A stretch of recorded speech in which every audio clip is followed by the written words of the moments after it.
4వ అధ్యాయము చదువుతాం. మత్తయి సువార్త 24వ అధ్యాయం.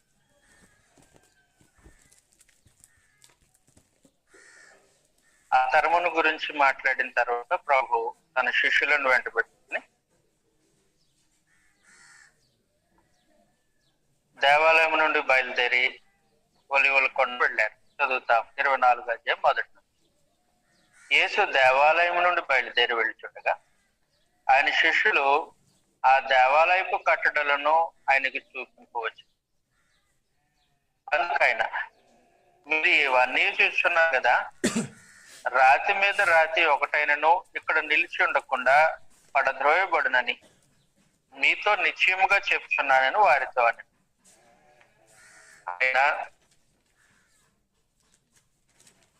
ఒలీవల కొండ మీద కూర్చుంటున్నప్పుడు శిష్యులు ఆయన యొద్దకు ఏకాంతముగా వచ్చి, ఇవి ఎప్పుడు జరుగును, నీ రాకడకును ఈ యుగ సమాప్తికి సూచనలేవి అని మాతో చెప్పమనగా యేసు వారితో ఇట్లనను, ఎవడనూ మిమ్మల్ని మోసపరచకుండా చూచుకున్నట్టు అనేకులు నా పేరట వచ్చి నేనే క్రీస్తున్నానని చెప్పి పలువురును మోసపరచెదరు. మరియు మీరు యుద్ధములను గూర్చియో యుద్ధ సమాచారమును గూర్చియోను వినపడు. మీరు కలవరపడకుండా చూచుకున్నది. ఇవి జరగవలసినవి గాని అంతము వెంటనే రాదు. జన్మ మీదకు జన్మను, రాజ్యము మీదకు రాజ్యమును లేదు. అక్కడక్కడ కరువులను భూకంపములను కలుగు. ఇవన్నీ వేదనలకు ప్రారంభము. అప్పుడు జనులు మిమ్మను శ్రమపాలు చేసి చంపెదరు.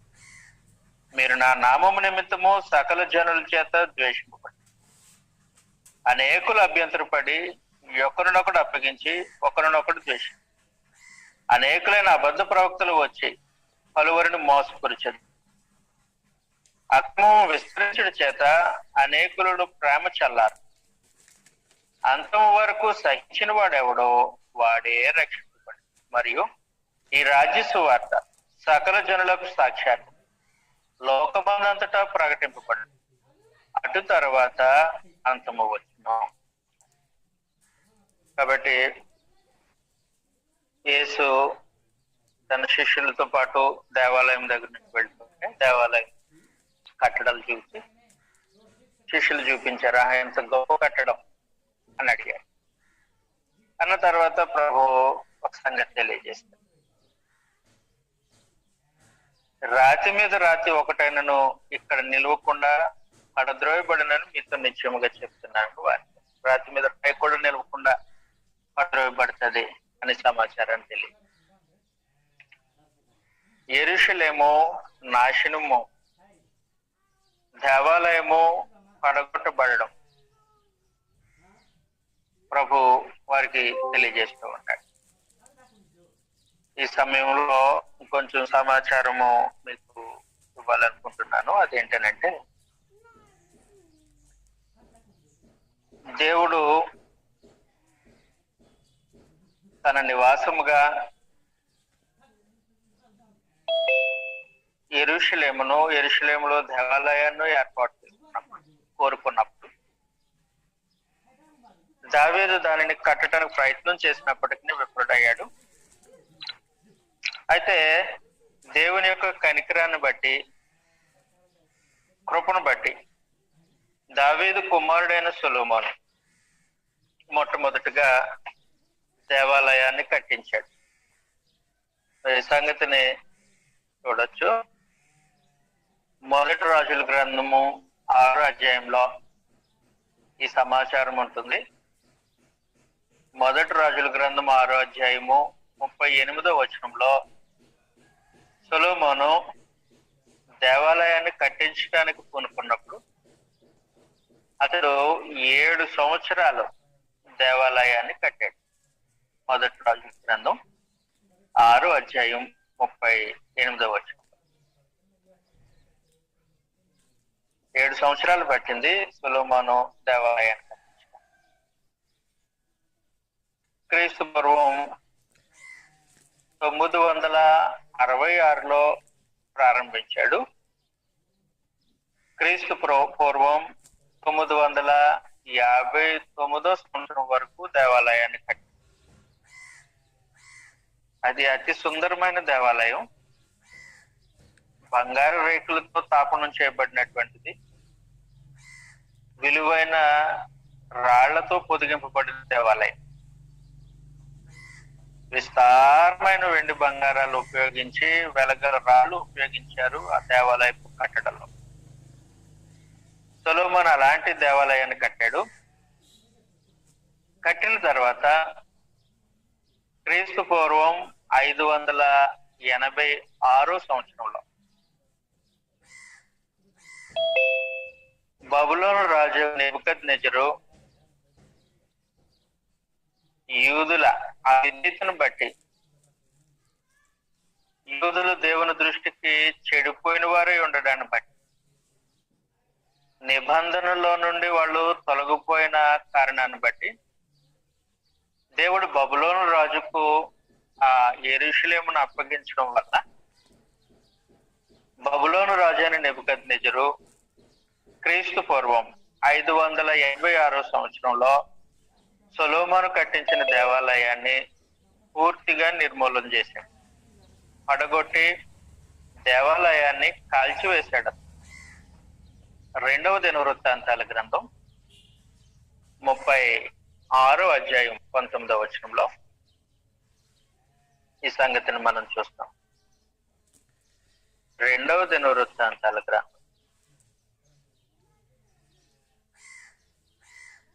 36వ అధ్యాయం 19వ వచనంలో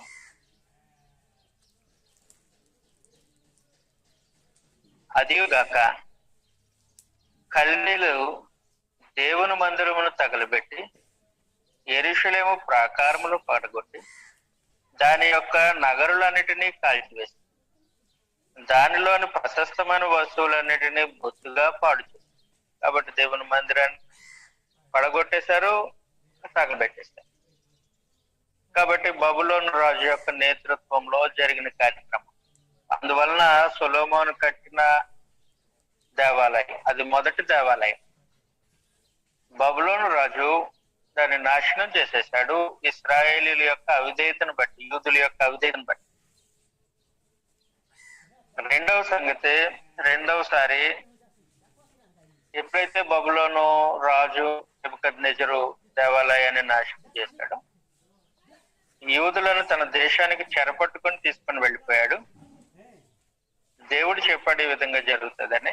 ఇర్మియా గ్రంథం 26వ అధ్యాయంలో దేవుడు తానే బబులోను రాజైన నెబుకద్నెజరుకి ఈ యూదులను అప్పగించాడు. ఇర్మియా గ్రంథం 27వ అధ్యాయం 5వ వచనంలో నుండి, ఇర్మియా గ్రంథం 27వ అధ్యాయం 5వ వచనంలో, అధిక బలము చేతను చాచిన బాహువు చేత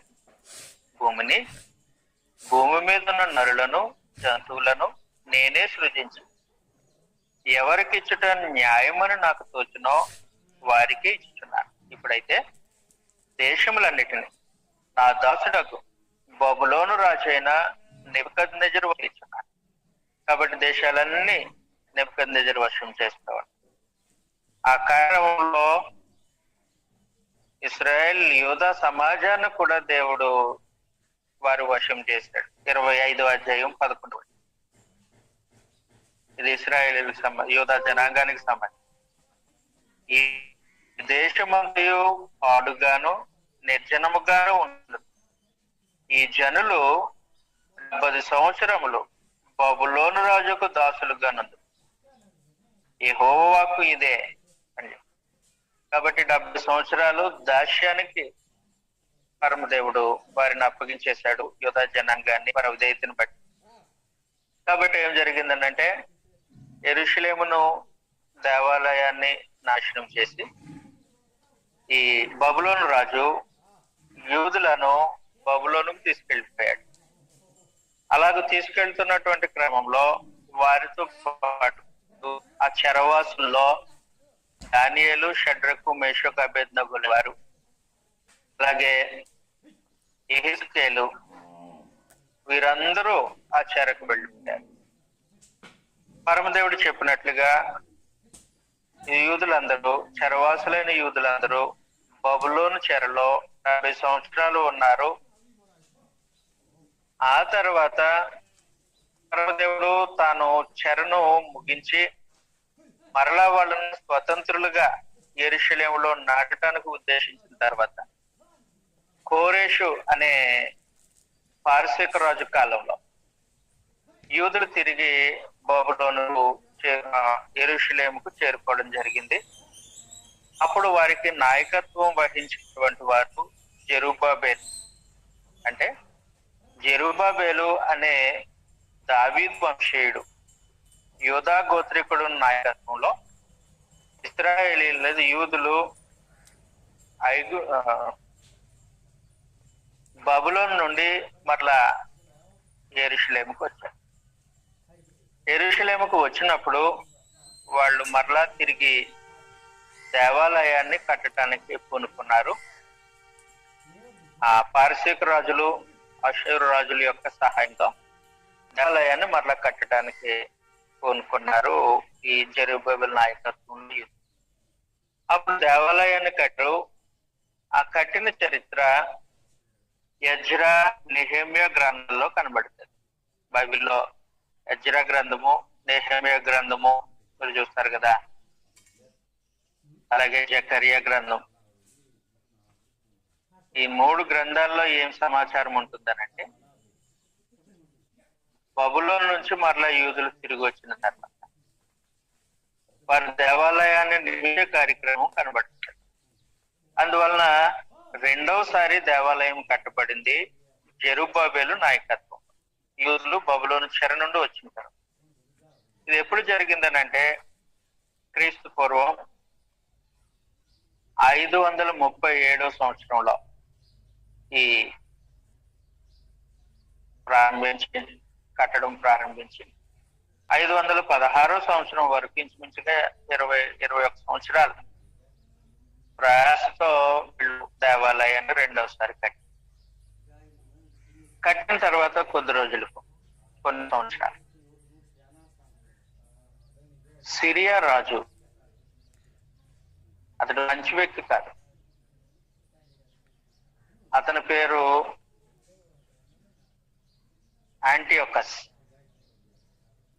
యాంటియోకస్ ఎపిఫానస్ అని అంటారు. ఆ యాంటియోకస్ ఎపిఫానస్ అనే సిరియా రాజు యెరూషలేమును పూర్తిగా నాశనం చేసేసాడు. దేవాలయాన్ని పడగొట్టి అపవిత్ర చేశాడు. అందువలన రెండోసారి కట్టబడిన దేవాలయం కూడా సంపూర్ణంగా నాశనం గావించబడింది యాంటియోకస్ ఎపిఫానస్ అనే సిరియా రాజు చేత. ఆ తర్వాత కొద్ది కాలానికి, అంటే క్రీస్తు 19లో, క్రీస్తు శకం 19 సంవత్సరంలో అప్పుడు ప్రభువైన యేసు జన్మించారు. ఆ సమయంలో ఇప్పుడు ప్రభువుకు తన శిష్యులు చూపిస్తున్న ఆ అందంగా కనబడే దేవాలయం కనబడి, దీనిని కట్టిన వాడు హేరోదు కట్టాడు అనమాట. యూదులు మన్నను పొందటానికి, యూదులు సపోర్ట్నే అతడు రాజుగా పరిపాలన చేయగలడు. యోధి కారణం ఏంటంటే రోమన్స్ ఎవరినైతే రాజుగా నియమిస్తారో వాళ్లే రాజుగా ఉండాలి. కాబట్టి రోమన్స్ వాళ్ళ మీద రాజుగా నియమించాలంటే యూదుల సపోర్ట్ అతనికి ఉండాలి. ఎందుకంటే ఇతడు యూదుడు కాదు, ఏదో అందువల్ల నాన్ లోకల్ మీద ప్రభుత్వం చేయడానికంటే లోకల్ సపోర్ట్ కావాలి. కాబట్టి అతను ఏం చేస్తాడనంటే యెరూషలేము దేవాలయాన్ని 3వసారి కట్టి, ఈ కట్టిన దేవాలయము చాలా సంవత్సరాలు, ఇంచుమించుగా 46 సంవత్సరాలు కట్టాడు దేవాలయాన్ని. చదువుతా యోహాను సువార్త 2వ అధ్యాయం. 46 సంవత్సరాలు కట్టారు. అంత సుదీర్ఘకాలం కట్టబడిన దేవాలయము సొలొమోను దేవాలయం కాదు, అలాగే జెరుబ్బాబెలు కట్టిన ఆలయం కూడా కాదు. ఈ హేరోదు ప్రభు జన్మించిన శరీరధారిగా ఉన్న దినాల్లో అతడు కట్టిన దేవాలయం పెద్దది. యోహాను సువార్త 2వ అధ్యాయం 21వ వచనంలో 20 నుంచి యూదులు ఈ దేవాలయము 46 సంవత్సరములు కట్టిరే, నీవు 3 దినములలో దీన్ని లేపుదువా అని. కాబట్టి ఆ భౌతికమైన దేవాలయము 46 సంవత్సరాలు కట్టారు. చాలా ప్రసిద్ధిగాంచిన కట్టడ ఆ రోజుల్లో. ఆ దేవాలయం కట్టడానికి తెల్లటి సున్నపు రాయిని వాడేవారంట. షైనింగ్ ఉండేది ఆ రాయి. ఒక్కొక్క రాయి ఇంచుమించుగా 18 అడుగులు పొడుగు, 18 అడుగులు వెడల్పు ఉన్న పెద్ద రాళ్ళు. అలాంటి పెద్ద పెద్ద రాళ్ళు ఉపయోగించి ఆ దేవాలయాన్ని కట్టారు.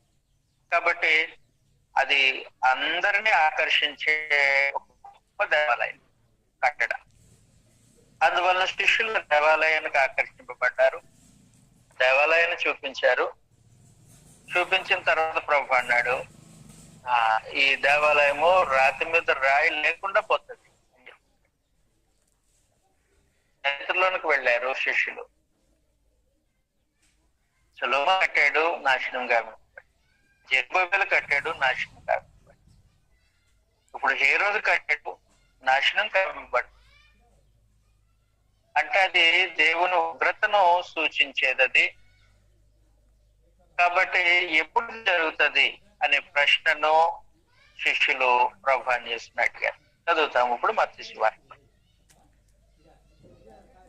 సువార్త 24వ అధ్యాయం 3వ వచనంలో, ఆయన ఒలీవల కొండ మీద కూర్చుండి ఉన్నప్పుడు శిష్యులు ఆయన ఎద్దుకు ఏకాంతముగా వచ్చి, ఇవి ఎప్పుడు జరుగునో, ఈ దేవాలయము నాశనం చేయబడడం ఎప్పుడు జరుగుతుంది? అదే ప్రశ్న మళ్ళీ ఇంకొక రకంగా అడిగారు, నీ రాకడకు ఈ యుగ సమాప్తికి సూచనలేవి మాతో చెప్పు. ఎప్పుడు జరుగుతాయి? రాకడకు ఈ యుగ సమాప్తికి సూచనలేవి మాతో చెప్పు అనమాట. కాబట్టి వాళ్ళు అడిగిన ప్రశ్నకు సమాధానముగా ఈ తరము ఎదుర్కోబోయే దుస్థితిని ప్రభువు ఈ 24వ అధ్యాయంలో చాలా మంది ఈ లేఖన భాగాన్ని క్రీస్తు ప్రభు 2వ ప్రత్యక్షతకు ఆపాదిస్తూ ఉంటారు. కానీ ప్రభువు యేసు చెప్పింది ఆ తరమునకు జరగబోయే దుస్థితి, ఆ యుగానికి అంతము, ఆ తరము పైకి దేవుని ఉగ్రత ఏ విధంగా రాబోతుందో తెలియచేస్తూ మత్తయి సువార్త 24వ అధ్యాయాన్ని ప్రభువు యేసు ప్రస్తావించారు. వారు అడిగిన ప్రశ్న ఎప్పుడు జరుగుతాయి? ఏంటి? దేవాలయం కూల్చివేయడం ఎప్పుడు జరుగుతుంది? నీ రాకడ ఎప్పుడు జరుగుతుంది? ఈ యుగానికి ముగింపు ఎప్పుడు జరుగుతుంది అనే ప్రశ్నను ప్రభువు యేసు వారు అడిగినప్పుడు దానికి సమాధానంగా ప్రభువు యేసు తెలియజేస్తున్నటువంటి ఒక విషయాన్ని జాగ్రత్తగా గుర్తుపెట్టుకోవాలి. రాకడ రాకడ రాకడ అనే పదము గ్రంథంలో పలుమార్లు ఉపయోగించబడిన పదం. రాకడ పూర్వకాలంలో ఏదైనా దేశం పైన కానీ లేకుంటే ఏదైనా జనాంగం పైన దేవుడు తన ఉగ్రతను కుమ్మరించడానికి సిద్ధపడినప్పుడు ఆ జనాంగానికి ప్రవక్తల ద్వారా ముందు సమాచారాన్ని తెలియజేస్తారు, లేకపోతే తన ప్రజలకు ఆ సమాచారాన్ని తెలియజేస్తారు. అనేక సార్లు మేము ముందు ప్రవేశించాను, మరలా చెప్పు. దేవుడు ఏదైనా సంకల్పించాడు అనుకో, తాను సంకల్పించింది ఏంటో ముందుగా తన ప్రవక్తల ద్వారా తెలియజేస్తాడు. తన ప్రవక్తల ద్వారా తెలియజేసిన తర్వాత ఆ కార్యక్రమాన్ని జరిగించడం అనేది దేవునికి ఆనవాయితీ. ఆమోసు గ్రంథం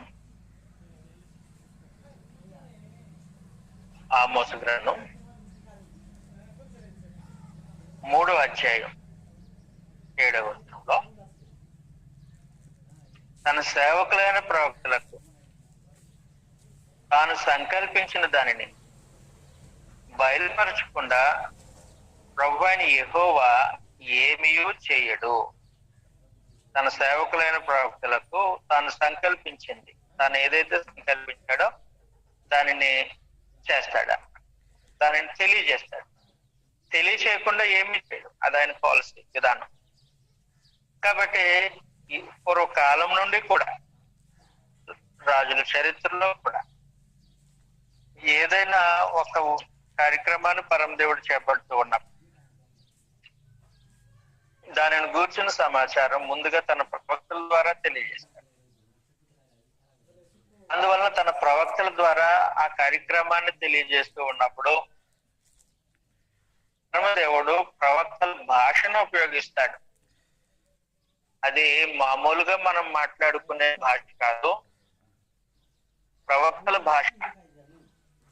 అది హెబ్రీ సంప్రదాయంలో నుండి పుట్టుకొచ్చిన భాష. అందువలన దానిని హిబ్రూ ఇడియం అని అంటారు. హిబ్రూ ఇడియం అని అంటారు. కాబట్టి అలాంటి ఒక ప్రత్యేకమైన భాషను ఉపయోగిస్తూ ఉంటాడు. ఆ భాష పద ప్రయోగమే రాకడ. ఆ భాష పద ప్రయోగమే రాకడ. ఏదైనా దేశం మీద, అది బబులోను కావచ్చు, యూదా దేశం కావచ్చు, ఐగుప్తు దేశం కావచ్చు, లేకపోతే ఇంకొక తూరు, లేకపోతే సీదోన్, ఏదైనా దేశం కావచ్చు. ఏ దేశమైనా సరే ఆ దేశానికి దేవుడు ప్రతిదండన చేయాలని అనుకున్నప్పుడు, తన ఉగ్రతను కుమ్మరించాలనుకున్నప్పుడు, నేను పలానా దేశం మీదకి నా కోపాగ్నిని కుమ్మరిస్తాను అని చెప్తాడు. మరి ఆ చెప్పే విధానము ప్రవక్తల భాషలో చెప్తాడు. ఆ భాష పదప్రయోగం ఎలాగుంటది అని అంటే, నేను వస్తున్నాను అంటాడు భర్త, లేకపోతే యెహోవా వేంచేయుచున్నాడు అంటాడు, లేదంటే ప్రభు వస్తున్నాడు అని తెలియజేస్తాడు, లేదంటే ఆయన రాకడా అంటాడు. ఇవన్నీ దేవుని ఉగ్రతను సూచించడానికి ఉపయోగించే పద ప్రయోగాలు. అందువలన మనం ఒకసారి చదువుతాం. దేవుడు ఆయా దేశాల పైన తన ఉగ్రతను కుమ్మరిస్తూ ఉన్నప్పుడు ఆ ఉపయోగించిన ప్రవక్తల భాష ఎలాంటిదో.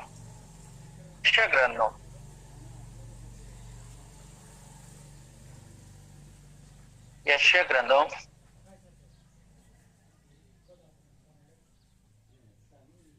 19వ అధ్యాయం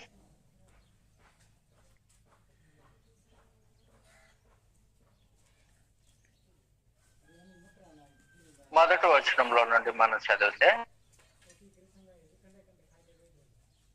ఐగుప్తునకు దేవుడు ఐగుప్తు ప్రజలపై అన్నమాట, యెహోవా వేగము గల మేఘం ఎక్కి ఐగుప్తునకు వచ్చుచున్నాడు. ఐగుప్తు విగ్రహములు ఆయన సన్నిధిని కలవరపడను. ఐగుప్తుల గుండె కరుగుచున్నది. నేను ఐగుప్తుల మీదకి ఐగుప్తులను రేపు, సహోదరుల మీదకు సహోదరు, పొరుగువారి మీదకు పొరుగువారు లేదు. పట్టణంలో పట్టణం యుద్ధము చేయ, రాజ్యముతో రాజ్యము యుద్ధం చేయ. ఐగుప్తుల యొక్క శౌర్యము నశించు, వారి ఆలోచన శక్తిని నేను మార్పివేసి, కావున వారు విగ్రహముల యొద్దకును గోనుగు వారి యొద్దకును, కర్ణపిశాసములు గల వారి యొద్దకును, సోదుగాండ్రి యొద్దకును విచారణ వెళ్ళి, నేను ఐగుప్తీలను క్రూరమైన అధికారికి అప్పగించేద్దాం, బలత్కారుడైన రాజు వారిని ఏలును. కాబట్టి ఐగుప్తీలకు వచ్చే దుస్థితి, ఐగుప్తీలను అష్షూరీలకు అప్పగిస్తాను, అప్పుడు అష్షూరీలు వారిని అణిచివేస్తారు అనే సమాచారాన్ని పరమదేవుడు వారికి తెలియజేస్తూ ఐగుప్తు పైన దేవుడు తాను కుమ్మరించే ఉగ్రత, ఐగుప్తీయులకు పరమదేవుడు విధించే ప్రతిదండన ప్రవక్తల భాషలో వివరిస్తూ ఉన్నాడు. వివరిస్తూ ఏమంటున్నాడంటే, నేను మేఘము గల మొదటి యెహోవా వేగము గల మేఘం ఎక్కి ఐగుప్తునకు వచ్చుచున్నాడు. కాబట్టి ఆయన వస్తున్నాడు అని తెలియదు. కాబట్టి రాకడ అన్న పదప్రయోగము ఉగ్రతను సూచించడానికి, ప్రతిదండను సూచించడానికి, ఏదైనా ఒక దేశాన్ని లేదా ఒక జనాంగానికి ప్రతిదండను సూచించడానికి ఉపయోగించే పదప్రయోగం అయి ఉంటుంది. చదువుతా మలాకీ గ్రంథం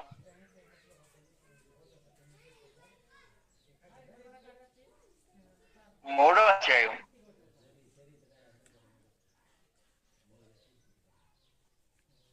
1వ వచనంలో నుండి